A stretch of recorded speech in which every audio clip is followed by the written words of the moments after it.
Hello बच्चों, let's read the question. Question कहता है match the columns. Column 1 column 2 दिया हुआ है। कॉलम 1 में आपके पास ज़ीनॉन के कुछ कंपाउंड्स हैं, XeF6, XeO3, XeOF4, XeF4 and column 2 में उनकी हाइब्रिडाइजेशन और शेप दिया हुआ है, जैसे sp3d3 disorder octahedral, sp3d2 square planar, sp3 pyramidal, sp3d2 square pyramidal and options में उनके मैचेस दिए हुए हैं। तो आपको पहले करेक्टली मैच करना है और फिर सेलेक्ट करना है मोस्ट एप्रोप्रिएट ऑप्शन।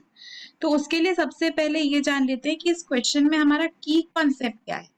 तो की कॉन्सेप्ट हमारा यहाँ पे ज़ीनॉन के कंपाउंड्स हैं and more precisely the shapes of xenon compounds along with their hybridization. यही हम डिस्कस करने वाले हैं ना, हाइब्रिडाइजेशन और शेप की बात करने वाले। तो देखो यहाँ पे XeF6 की बात करते हैं सबसे पहले। XeF6 में ज़ीनॉन के पास देखो 8 इलेक्ट्रॉन होते हैं, 8 में से 6 तो ये फ्लोरीन के साथ यूज कर लेता है, एक लोन पेयर ऑफ इलेक्ट्रॉन इसके पास बचता है।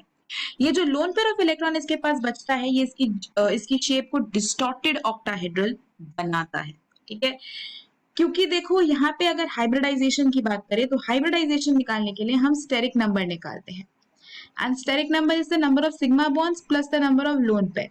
तो इसके अंदर 6 सिग्मा बॉन्ड्स हैं, एक लोन पेयर है, तो हाइब्रिडाइजेशन इसकी sp3d3 हो जाएगी क्योंकि 7 ऑर्बिटल इन्वॉल्व हो गए हैं हाइब्रिडाइजेशन में। एंड sp3d3 में इस केस में जो आपकी शेप आपको देखने को मिलेगी दैट इज डिस्टॉर्टेड ऑक्टाहेड्रल, क्योंकि ऑक्टाहेड्रल जैसा ये लग रहा है लेकिन एक लोन पेयर की वजह से कुछ रिपल्शंस हो जाएंगी, तो ये डिस्टॉर्टेड ऑक्टाहेड्रल की कैटेगरी में आ गया। तो ए जो है वो मैच कर जाएगा डायरेक्टली ई से ही। अगला है XeO3। XeO3 की बात करें तो यहाँ पे ज़ीनॉन जो है वो 3 ऑक्सीजन के साथ जुड़ा हुआ है और एक लोन पेयर इसके पास बचेगा, क्योंकि 8 में से 6 तो ऑक्सीजन के साथ बाइंड होने में लग गए और एक लोन पेयर बच गया, जिसकी वजह से ये बन गया पिरामिडल। और अगर हाइब्रिडाइजेशन देखें तो इसके पास देखो 3 सिग्मा बॉन्ड्स है और एक लोन पेयर है।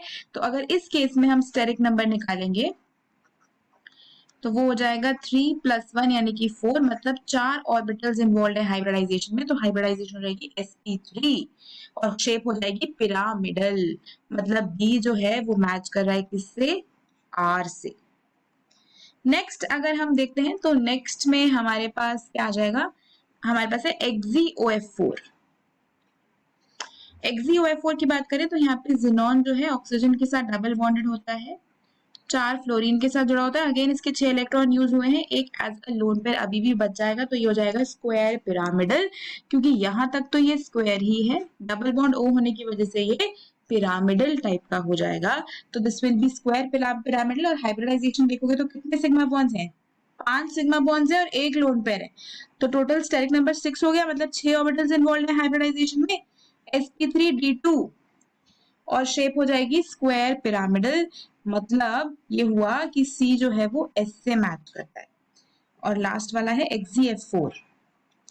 XeF4 की बात करें तो ज़ीनॉन जो है 4 फ्लोरीन से जुड़ा हुआ है और 2 लोन पेयर इसके पास बच जाएंगे। हाइब्रिडाइजेशन देखोगे तो 4 सिग्मा बॉन्ड्स और 2 लोन पेयर, तो टोटल 6 आएगा स्टेरिक नंबर। तो मतलब sp3d2 हो जाएगी इसकी भी हाइब्रिडाइजेशन और शेप हो जाएगी स्क्वायर प्लेनर, है ना, स्क्वायर जैसा ही लग रहा है ये। तो इसका मतलब क्या हुआ कि आपका जो डी है वो मैच करने वाला है किससे, क्यू से। तो आपके पास आया APBRCSDQ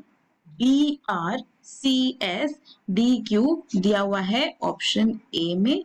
तो अगर इस क्वेश्चन में हम बात करते हैं अबाउट द फाइनल आंसर, तो वो हो जाएगा ऑप्शन ए।